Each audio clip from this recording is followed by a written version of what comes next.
সামাজিক যোগাযোগ মাধ্যমে পরিচিত সুনামগঞ্জের জামালগঞ্জ উপজেলার শিশু রিফাত পবিত্র ওমরাহ পালন শেষে বাড়িতে ফিরেছে। গত বুধবার 17ই ডিসেম্বর সৌদি এয়ারলাইন্সের একটি ফ্লাইটে সে দেশে ফেরে।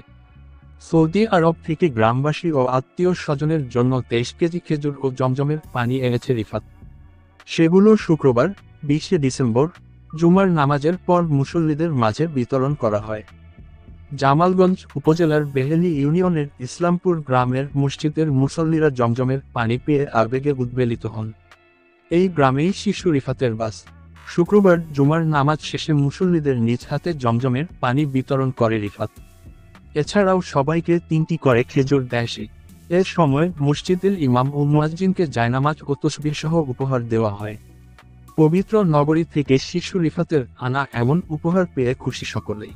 বিস্তারিত দেখুন ভিডিওতে। উদ্দিত অবস্থানকালীন সময়ে প্রবাসী বাংলাদেশিদের আপ্যায়নে মুগ্ধ ভাইরাল শিশু রিফাত।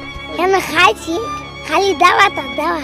সৌদির মানুষেরা আরবি ভাষায় কথা বললেও শিশু রিফাতের ধারণা তারা সবাই কথা বলেছেন হিন্দি ভাষায়। সৌদিতে থাকা সকল বাংলাদেশি প্রবাসী শিশু রিফাত তার সফর সঙ্গী ও এলাকাবাসী সকলের জন্য দোয়া প্রার্থনা করেন তিনি। এ থাকাকালীন সময়ে প্রিয় দাদাকে হারান শিশু রিফাত। তাই দেশে ফিরে এলাকার মুরব্বীদের সাথে নিয়ে দাদার কবর জিয়ারত করে তার বিদায়ী আত্মার মাগফিরাত কামনা করেন শিশু রিফাত। সৌদি থেকে প্রিয়জনদের জন্য উপহার হিসেবে খেজুর, তসবিহ, আতর, জমজমের পানি ও জায়নামাজ নিয়ে এসেছেন পাঙাশকে জাতীয় মাছ বলে ভাইরাল হওয়া সুনামগঞ্জের শিশু রিফাত।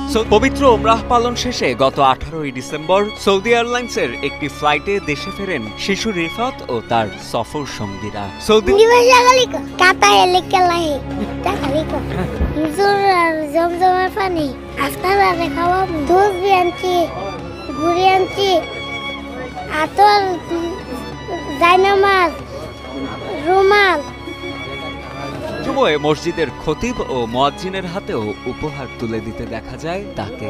আমাদের মহল্লার যে শিশু ভাইরাল রিফাত রিফাতের শিক্ষক কারি আব্দুল কুদ্দুস জানান, পবিত্র ওমরাহ পালনে সৌদিতে যাবার পর বাংলাদেশি প্রবাসীদের আদর আপ্যায়নে মুগ্ধ তারা। ফেরার পর গত 20 ডিসেম্বর নিজ গ্রাম সুনামগঞ্জের ইসলামপুরের একটি মসজিদে জুমার নামাজ শেষে মুসল্লিদের মাঝে সৌদি থেকে নিয়ে আসা খেজুর ও জমজমের পানি বিতরণ করে সকলের দোয়া কামনা করেন ছোট্ট রিফাত। শেষ গিয়েছিল হজ থেকে আমাদের জন্য হাদিয়া নিয়ে এসে জায়নামাজ, তাসবিহ ও মহল্লাবাসীর জন্য আনছে খেজুর ও জমজমের পানি।